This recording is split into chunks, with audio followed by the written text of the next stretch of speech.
हमारे YouTube channel में आप सभी भाइयों का स्वागत है। आज जो है हम एक मैथ का अलग पोर्शन उसको लेके चल रहे हैं। अभी आपको मालूम है कि हम वर्तमान में घर पे तो है नहीं, लेकिन फिर भी किसी तरह से हम इसको वीडियो देने की कोशिश करते हैं ताकि आप लोगों के पास सही समय पर वीडियो पहुंच जाए। हमने अभी अर्थमेटिक को शुरू कर दिया है, यानी नंबर सिस्टम कल के दिन में खत्म किए हैं और ये हम सोचते हैं कि एडवांस मैथ आपको पीछे से पढ़ा दें। दूसरी बात, मॉर्निंग के टाइम है और बाजा जो है बजते रहता है। यदि आपके घर में भी इस तरह की बाजा जो बज रहा हो तो मॉर्निंग के टाइम में तो उसे बंद करने की कृपा करें ताकि अगले बच्चे उसे पढ़ सके। जितने भी हम तो देख रहे हैं आप लोग, ठीक है, बहुत ही अर्ली मॉर्निंग में ये चल रहा है। आप उम्मीद नहीं कर सकते हैं कि कितने बजे रात में वीडियो रिकॉर्ड में कर रहा हूँ। तो हम चलेंगे ज्योमेट्री की तरफ और देखिए, सबसे पहले ज्योमेट्री में जो है उस विशेष चीजों तो पढ़ेंगे, ठीक है। और ये देखिए आपका असाइनमेंट, सबसे पहले आप ये देख लीजिए कि ये असाइनमेंट जो है आपका हिंदी मीडियम में बना हुआ है। हिंदी मीडियम का असाइनमेंट है, ठीक है, फुल स्टडी मटेरियल है। साथ ही साथ ये जो है, अगर आप ऑफलाइन हमसे जुड़ना चाहते हैं अभी वर्तमान में, तो आप इस पते पर जो है पहुंच सकते हैं। यहाँ है मेरा दिया हुआ एड्रेस है, address near Badhra post office Mohanpur. ये मेरा एड्रेस दिया गया है, इस पते पर आप जो है पहुंच सकते हैं। चलिए तो स्टार्ट करते हैं। इसके अंदर हम क्या क्या चीज पढ़ाएंगे। तो सबसे पहले हम दो चीजों तो हम पढ़ाएंगे इसमें। कौन कौन दो चीज हो जा, ये देखिए, ज्योमेट्री एंड मेंसुरेशन, इसको हम गहराई से कवर करेंगे, तो ये सभी विद्यार्थियों के लिए लाभप्रद है। तो चलिए स्टार्ट करते हैं, लेट ना करते हैं। पहला थ्योरम क्या स्टार्ट करते हैं, यानी कि सबसे पहले हम ज्योमेट्री के एकदम जीरो से स्टार्ट करते हैं। अब ये जीरो क्या होता है, तो आप देख सकते हैं जीरो क्या होता है। जब हम एक पॉइंट की परिभाषा पढ़ाए आपको तो समझ जाइए जब जीरो होता है ज्योमेट्री के अंदर। कहता है जीरो डायमेंशनल, क्या बोला, जीरो डायमेंशन और नो डायमेंशन, यानी कि जिस चीज को अभी हम बता रहे हैं वो जीरो डायमेंशन है और नो डायमेंशन है। नो डायमेंशन का मतलब ये होता है कि उसका कोई बीमा नहीं है, मतलब डायमेंशन में है ही नहीं, ठीक है। तो पहला कहा बिंदु। तो बिंदु जो है किसी एक बिंदु से अनंत रेखा, वो बिंदु वह है जिसमें ना लंबाई होती है ना चौड़ाई होती है। लेकिन हम इस परिभाषा से तो नहीं मानते हैं। फिर चाहिए था इस परिभाषा से, तो आपने क्यों लिखा, जब लिखने का जो है किताबी भाषा लिख देते हैं। मेरी अपनी भाषा सुनिए बिंदु की। किसी समतल पटल पर, किसी समतल पटल पर लेखनी द्वारा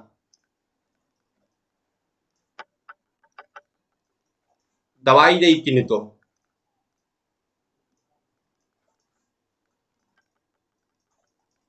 चिन्हितों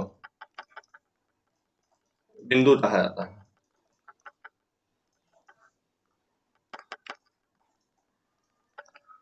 ठीक है। ये मेरा परिभाषा है, बिंदु कहा जाता है। अब देखिए, इसमें इंपोर्टेंट पॉइंट जो आप तो प्रश्न पूछेंगे, पॉलिटेक्निक हो, आईटीआई हो या फिर फायरमैन हो या फिर जो भी एग्जामिनेशन हो, उसमें जो अगर पूछता है तो प्रश्न पूछे जाएंगे। पहला प्रश्न, किसी एक बिंदु से कितनी रेखा खींची जा सकती है। तो किसी एक बिंदु से अनंत रेखा खींची जा, जैसे एक बिंदु लिए यहाँ से अनंत रेखा खींची जा सकती है। ये देखिए, एक बिंदु से कितनी रेखा खींची जा सकती है, अनंत रेखा खींची जा सकती है, ठीक है। कोई नियत नहीं है। इस चीज को हम पॉइंट नंबर 2 क्लियर किए हैं। देखिए 1 क्लियर की इस पॉइंट पर। दो विभिन्न बिंदुओं से एक और केवल एक रेखा खींची जाए। दो विभिन्न बिंदुओं को, मान लिए कि एक बिंदु ये है और एक बिंदु ये है।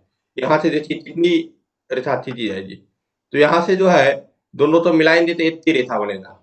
तो यही पूछा, यही हमारा पॉइंट बनाते दिया। दो विभिन्न बिंदुओं से एक और केवल एक रेखा खींची जा सकती है, जिसको हमने आपको बताया। तो इस तरह से आशा करते हैं कि आप इसको समझ गए होंगे, ठीक है। बिंदु की मतलब ये आपका परिभाषा और इससे संबंधित तथ्य जो आपसे पूछेंगे एग्जामिनेशन में, आप लोग इसे जरूर नोट कर ले ताकि बेहतर रहेगा आने वाले दिन में। आइए नेक्स्ट में है, क्या है तीसरा, तथा है तीन या अधिक बिंदुएं संरेख कहलाती हैं। कहे तो रात में है, काफी दिक्कत हो रहा है वीडियो बनाना, लेकिन क्या करें, आप लोग तो काम भी करना है, मैथमेटिक्स आप लोग से वादा ले चुके हैं, तो जल्दी किसी न किसी प्रकार का काम तो करना पड़ेगा। तीन या अधिक बिंदुएं संरेख कहलाती है, वे एक ही रेखा पर स्थित हो। तीन या अधिक बिंदुओं जो एक रेखा पर स्थित नहीं हो असंरेख कहलाते हैं। देखिए संरेख का मतलब क्या होता है, ये बिंदु है, तीन बिंदु है, तीनों बिंदु तो मिलाने वाली ये जो रेखा हो तो ये क्या कहलाती है, संरेख कहलाती है। लेकिन जरा सोचिए तो ये दो बिंदु यहाँ रख दे, ये दो बिंदु यहाँ रख दे, ये दो बिंदु यहाँ रख दे, तो ये कितनी रेखा हो जाती है, दो रेखा हो जाती है। ये तो ये रेखा है, ये रेखा है, तो दो रेखा हो जाती है, जो कि दिक्कत हो सकता है। लाइन कट गया है तो थोड़ा सा आप रेस्ट ले सकते हैं। उसके बाद देखिए, तो यही बोला संरेख और असंरेख। संरेख तो इंग्लिश में याद रखेंगे कॉलिनियर बोलते हैं, और असंरेख तो याद रखेंगे नॉन कॉलिनियर बोलते हैं। क्लियर है। नेक्स्ट स्लाइड की तरफ हम जाते हैं और वहां से रखते हैं। अब देखिए ये सब बिंदु का फैक्ट चल रहा है, आप देख रहे हैं बिंदु में कितना फैक्ट है। चार या अधिक बिंदुएं एक वृत्तीय कहलाती है, इनसे होते एक वृत्त दुधरे। देखिए चार या अधिक बिंदुएं एक वृत्तीय कहलाती है यदि इनसे होकर एक वृत्त दुधरे। चार देखिए, एक दो तीन चार, अगर ये चारों से होकर ये दो वृत्त जो है खींचा जाए तो इसे क्या कहेंगे, वृत्तीय कहेंगे। क्या कहेंगे, वृत्तीय कहेंगे। क्लियर है। तथा एबीसीडी एक वृत्तीय है, इस फिगर के अनुसार एबीसीडी एक वृत्तीय दिखाया गया है। नेक्स्ट पे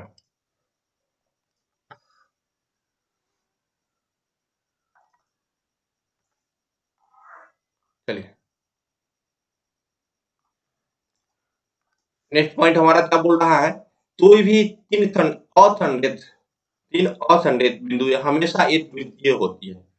तीन जो असंरेख बिंदु डाल देता है कहीं कहीं और उसको मिलाएगा तो ये क्या बन जाएगा, एक वृत्तीय होती है। क्या हो जाएगा, एक वृत्तीय होती है। ये पॉइंट आपसे डायरेक्ट पूछा जाएगा, पॉलिटेक्निक हो, आईटीआई हो या फिर किसी भी प्रकार के प्रश्न हो, यहाँ से पूछा जाएगा। मेरा उद्देश्य मैथमेटिक्स पढ़ाना नहीं था, लेकिन फिर भी आप लोगों को हम पढ़ा रहे हैं, क्योंकि हमने मैथमेटिक्स समाप्त करने का जिम्मा लिया है और ये हमारे ऑफलाइन बैच में सवेरे 8 बजे से लेके 11 बजे तक कंटिन्यू चलता है। तो आप वहां भी जुड़ के हमसे तो अर्थमेटिक पढ़ सकते हैं। तथा एक वृत्त हमेशा तीन असंरेख बिंदु से होकर गुजरती है। एक वृत्त हमेशा तीन असंरेख बिंदु से होकर गुजरती है। इन सब पॉइंट जितना भी हम नोटेड पॉइंट में डाले हुए हैं, ये सब तो नोट कर लें, समझे। इतने के बावजूद भी आप नहीं समझते हैं तो आप हमसे जरूर संपर्क करें। आइए नेक्स्ट में अब आते हैं वन डायमेंशनल फिगर पर। अभी जीरो डायमेंशनल पर चल रहे थे, ये वन डायमेंशनल पर चलते हैं। अब वन डायमेंशनल क्या होता है, जिसमें डायमेंशन होता है उसके वन डायमेंशन आते हैं, या जिसमें डायमेंशन दो डायमेंशन दो बीमा होता है, मतलब समतल पटल पर दिखा दे तो वन डायमेंशन। उसके लिए दो दो सतह की जरूरत हो तो डबल डायमेंशन, तीन सतह की जरूरत हो तो थ्री डायमेंशन। ठीक है, तो वन डायमेंशनल फिगर है ये।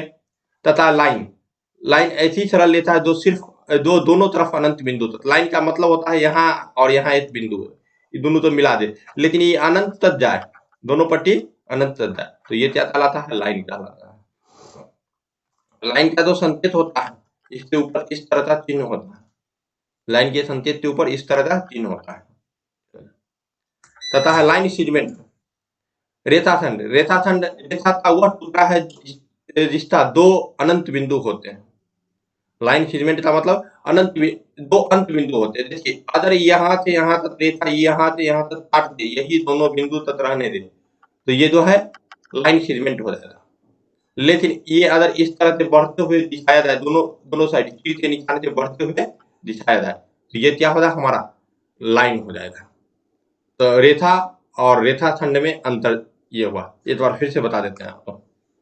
देखिए, दो बिंदु लिए, दोनों तो मिला दिए, तो ये अस्थिर है। अस्थिर है तो इसको बोलेंगे रेखाखंड, रेखाखंड। लेकिन यही अदर दो बिंदु लिए यहां से यहां तक, ठीक है, इसी को ले लेते हैं, छोड़िए ना, उतना उतना करने का क्या जरूरत है, इसको ही हम लेके दिखा देते हैं। आइए, ये देखिए, ये लिए,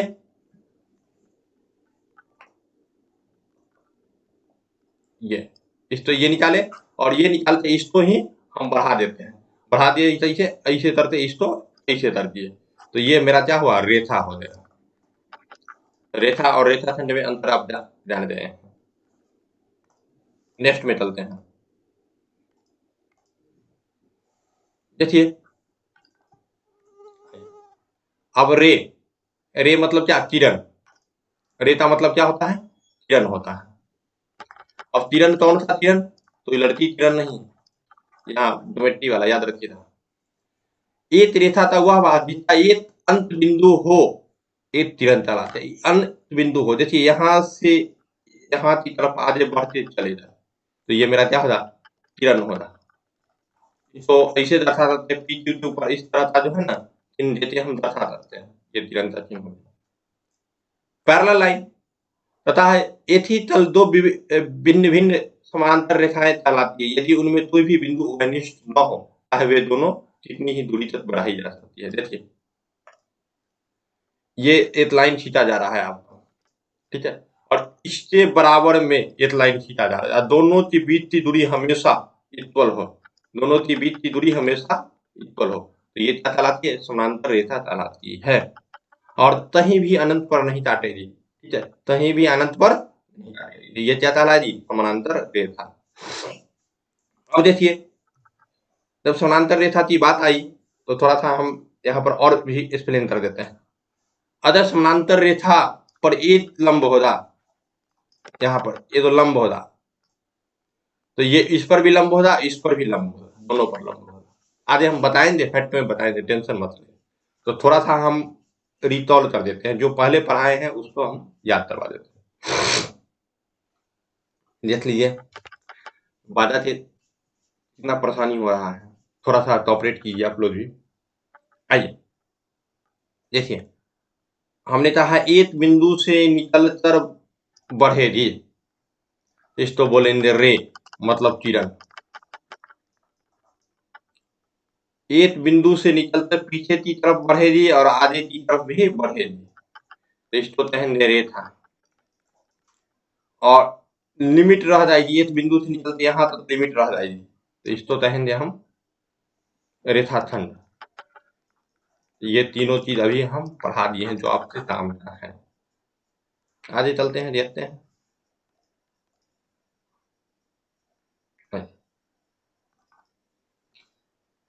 पैरेलल लाइन ये तो हम बता दिए थे, चलिए ये हम बता चुके थे आप लोगों को।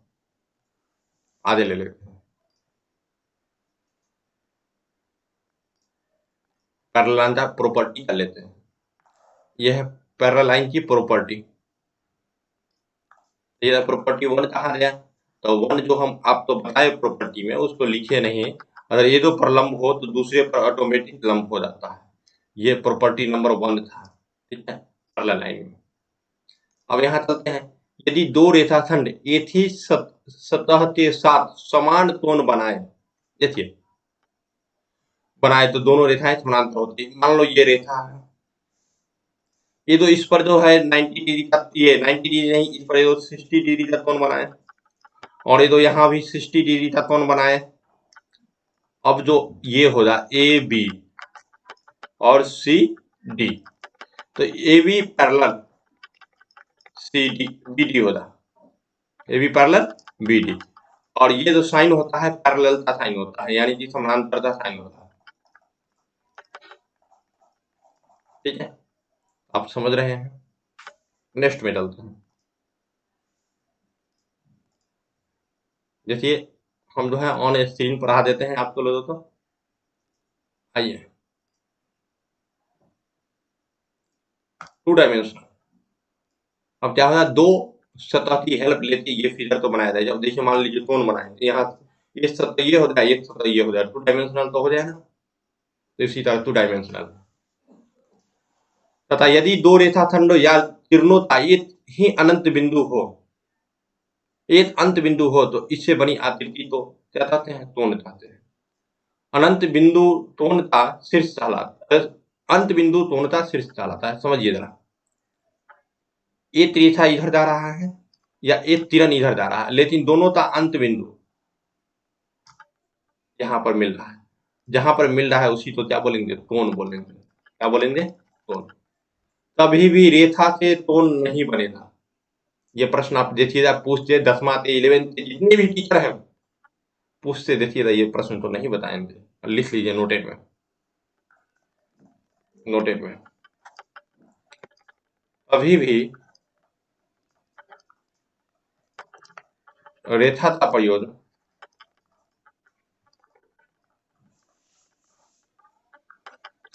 कौन बनाने में नहीं होता है,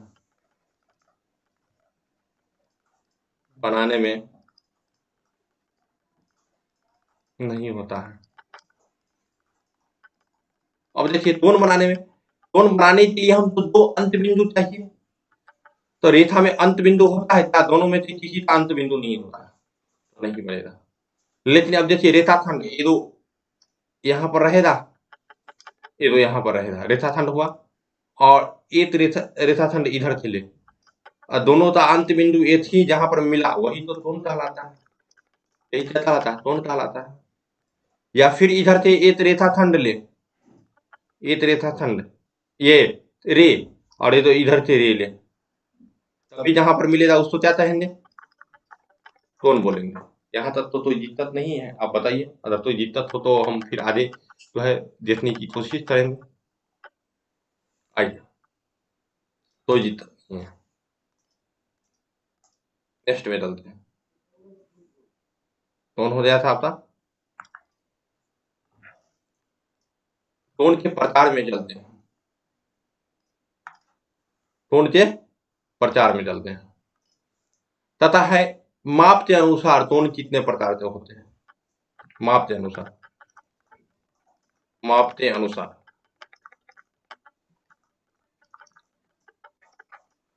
तो पहला होता है न्यून टोन, पहला न्यून टोन। तो न्यून टोन किसे कहते हैं? न्यून टोन को इंग्लिश में कहते हैं एक्यूट एंगल। देखिए, तो जिसका माप 90 डिग्री से छोटा, देखिए 4 कंडीशन होता है, या तो 90 डिग्री से छोटा, 90 डिग्री के बराबर, 90 डिग्री से बड़ा, ठीक है। उसके बाद जो है तो 80 डिग्री के बराबर, या 180 या 360 के बराबर, यही टोन का माप होता है। नीचे आपको दिखाई नहीं पड़ेगा, 60 के बराबर यही होता है। तो ये टोन होता है। इस टोन को हम माप के आधार पर देते हैं। तो वह टोन जिसका माप 90 डिग्री से छोटा होता है उसे न्यून टोन कहते हैं। देखिए ये 90 डिग्री का है लाइन, और इससे छोटा इधर बना दिया गया, तो ये क्या हो जाएगा? न्यून टोन हो जाएगा। क्या होगा? न्यून टोन। ठीक है,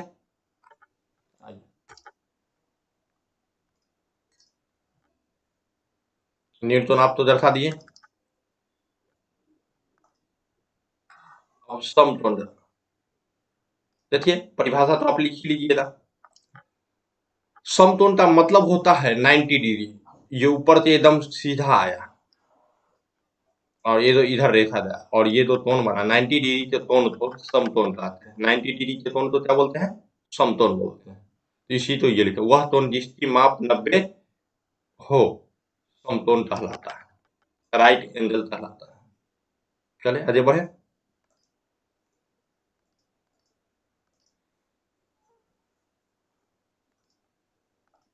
देखिए अब आता है अधिक टोन। हमने बताया है 90 से बड़ा। अधिक टोन वह टोन जिसकी माप 90 से अधिक तथा 180 से कम हो। 90 डिग्री से अधिक, ऐसे ही अधिक होगा। हाँ, और ये तो 80 डिग्री से छोटा, इससे छोटा, ये तो 80 से छोटा, इस तो क्या बोलेंगे हम, अधिक कोण बोलेंगे, अधिक कोण बोलेंगे। ठीक है, अब देखिए अधिक कोण की माप जो होता है 90 से बड़ा होता है, तो 90 से अगर बाई ओर झुक जाए, जैसे ये 90 का पॉइंट है, ये 90 का है और इससे बाई ओर चला जाए तो ये अधिक टोन होता है। अगर दाहिनी तरफ रहे तो न्यून टोन होता है, न्यून टोन। ठीक है, तो थोड़ा सा हम लिख देते हैं आपको समझने के लिए। हाँ, बाई तरफ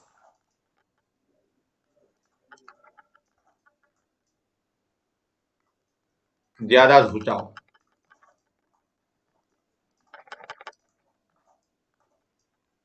ये होगा अधिक टोन, और दाहिनी तरफ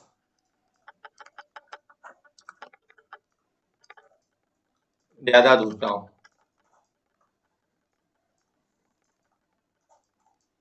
ये होगा न्यून टोन। ठीक है, आगे बढ़ते हैं।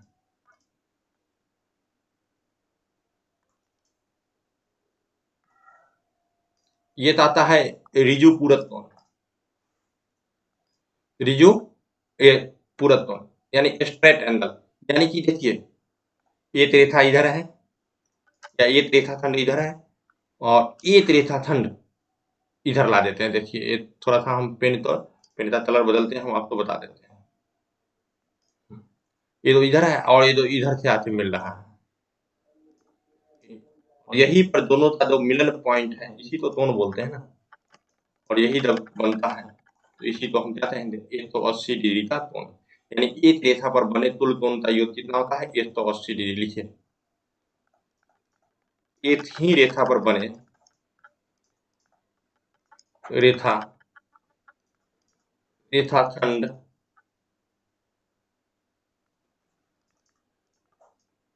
एक ही रेखा या रेखाखंड पर बने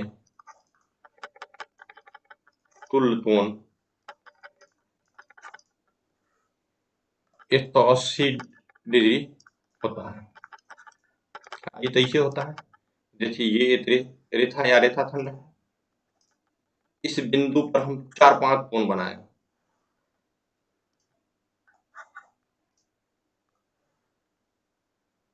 मान लीजिए एस है, ये वाई है, ये जेड है, ये एम है, तो S plus Y plus Z plus M बराबर 180 डिग्री हो जाएगा। इसको और दूसरी तरह से लिखिए, ये है, चलिए हम स्पेशल अपनी तरफ से जो है ना बनाते हैं स्पेशल टोन, सब रेखा तो मिला छोड़िए, यहाँ से इधर ले लिए, इधर ले लिए ज्यादा टोन, ये एस हुआ, ये वाई हुआ और ये जेड हुआ, समझे ना। S plus Y plus Z बराबर 180 डिग्री। इस पर बहुत सारे प्रश्नों को हम बनवाएंगे क्लास में। अब थ्योरी पढ़ लिए हैं तो आप हमारे क्लास में आने की कोशिश कीजिएगा। नेक्स्ट चलते हैं।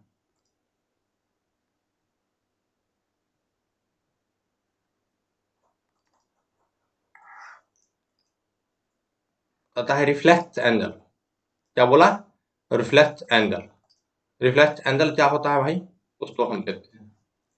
देखिए रिफ्लेक्स एंगल का मतलब होता है 180 डिग्री से बड़ा, ठीक है, और जो है 270 से छोटा, सॉरी 360 से छोटा। अब जरा देखिए यहाँ पर तो हम यहाँ पर एक टोन बना रहे थे, ये दो रेखा ये इधर जा रही थी यहाँ पॉइंट पर, इस पॉइंट पर, और एक रेखा इधर जा रही थी, और दोनों के बीच में दो टोन बन रहा था, उससे 180 डिग्री का था। लेकिन यहाँ रिफ्लेक्ट एंगल में क्या होगा, ये दो रेखा ऐसे आएगा और ये दो रेखा नीचे की तरफ चले आएगा एकदम, तो ये क्या बन जाए ना हम लोग, ये दो टोन बनेगा, ये बनेगा क्या, अधिक टोन, अधिक टोन। ठीक है, आगे की तरफ चलते हैं।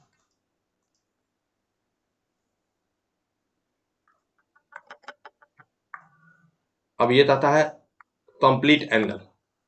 क्या बोला? कंप्लीट एंगल, यानी कि यहीं पर इधर से राउंड मारते यहाँ पर बनाए ये दो एंगल, यहाँ पर बनाए एंगल, यहाँ पर बनाए एंगल, बनाते चले गए, बनाते चले गए एकदम पूरा, समझे ना, यहाँ तक।